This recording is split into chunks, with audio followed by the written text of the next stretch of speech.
Bonjour, Hubert de Segonzac, je suis avocat associé au sein de la structure Virtual Legis, qui est un cabinet d'avocats spécialisé en droit de la donnée personnelle et en droit du numérique de façon plus large.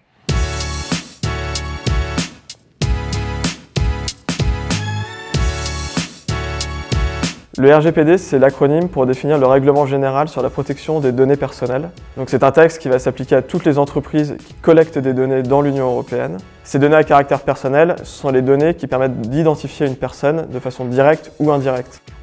On va donc comprendre dans les données à caractère personnel toutes les données directement identifiantes comme le nom, le prénom d'une personne physique, mais aussi toutes les données qui sont indirectement identifiantes. On va penser à une plaque d'immatriculation, à un identifiant cookie, à une adresse IP par exemple, mais aussi à un CV.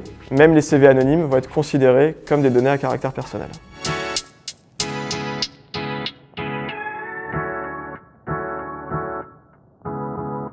Les recruteurs sont concernés par l'application du règlement général sur la protection des données personnelles, puisque par définition, ils vont être en contact avec des personnes physiques et ils vont donc collecter des données à caractère personnel.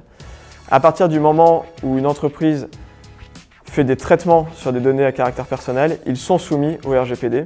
On entend par traitement soit la collecte de données personnelles, la transmission à des tiers, mais aussi l'hébergement. La simple conservation de données personnelles est considérée comme un traitement. Donc un recruteur, à partir du moment où il collecte des données personnelles, est soumis lui aussi à l'application du RGPD. Évidemment, les données RH font partie des priorités, puisque vous êtes au contact des salariés au quotidien.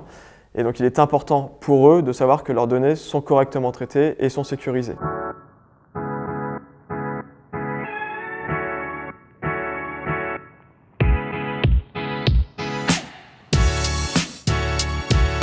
Pour un recruteur, ce qui va être important à mettre en place très rapidement, c'est un document d'information pour que les personnes qui sont reçues en entretien soient informées de tout ce qui va être mis en place avec leurs données personnelles et de tout ce que l'on va faire de leurs données personnelles. La seconde action qu'il faudra mettre en place assez rapidement, c'est une formation des personnes qui vont être en contact des personnes que l'on s'apprête à recruter, pour que ces personnes ne posent pas de questions qui aillent trop loin et qui dépassent le stade pur de ce qui est nécessaire pour la collecte des informations pour l'emploi pour lequel ces personnes sont destinées et ne collectent pas de données qui sont considérées comme sensibles au stade de l'entretien d'embauche. Si vous utilisez des sites carrières, dans ce cas-là, il faudra veiller à ce que ces sites soient eux-mêmes en conformité, donc il y a une politique de confidentialité qui soit en conformité avec le RGPD, que dans le cas de dépôt de cookies, il y ait bien le recueil du consentement avant le dépôt de ces cookies et que les personnes soient informées de des données qui vont être collectées par ces cookies et des profilages le cas échéant. Dans le cas où vous passez par des prestataires extérieurs pour collecter des CV ou pour avoir des profils qui peuvent vous intéresser, il faudra veiller à ce que ces prestataires soient eux-mêmes en conformité et donc informent les personnes concernées de ce qu'il va être fait de leurs données personnelles et qu'il y aura par la suite une transmission de ces données à des entreprises qui peuvent être intéressées par ces profils. Sans entrer dans trop de détails, pour se mettre en conformité, il faudra aussi penser à mettre en place des procédures pour pouvoir respecter les droits des personnes concernées et pouvoir réagir rapidement en cas d'exercice de droit par ces personnes concernées.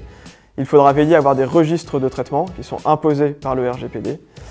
Et il faudra aussi, dans la mesure du possible et dans le cas notamment où vous êtes une entreprise qui collecte de nombreuses données, ne pas hésiter à vous faire accompagner pour cette mise en conformité. Il faudra veiller aussi à la durée de conservation des données que vous avez collectées. Au stade du recrutement, la durée de conservation est de 2 ans maximum, sauf si vous avez le consentement de la personne concernée. Enfin, le dernier conseil important dans la mise en conformité, c'est de bien penser à tout documenter. En effet, le RGPD a mis en place ce qu'on appelle l'accountability, c'est-à-dire c'est l'obligation pour votre structure d'être en conformité en continu et de pouvoir prouver en continu que vous êtes en conformité. Le fait d'avoir tout documenté vous permet aussi par la suite d'éviter des risques, puisque comme vous le savez, les risques sont importants au niveau financier pour la structure, mais aussi en termes d'image, puisque la CNIL peut publier les sanctions qui vont concerner votre structure, ce qui va du coup impacter votre image.